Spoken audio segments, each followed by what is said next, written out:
Snowstorm warning in effect from midnight tonight to 2 p.m. Mountain Standard Time Monday. What? Heavy snow expected.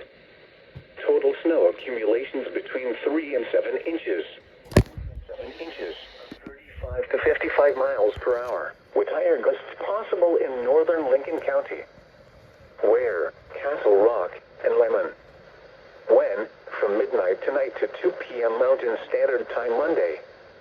The following impacts are expected. Roads will likely become slick and hazardous.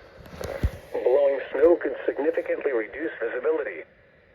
Travel may become very difficult. The hazardous conditions could impact the Monday morning.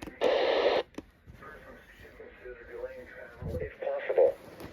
If you must travel, keep a winter storm kit along with you, including items such as a flashlight, food, and water in your vehicle in case of an emergency. The latest road conditions for Colorado can be obtained by calling 511 or by going to www.cotrip.org.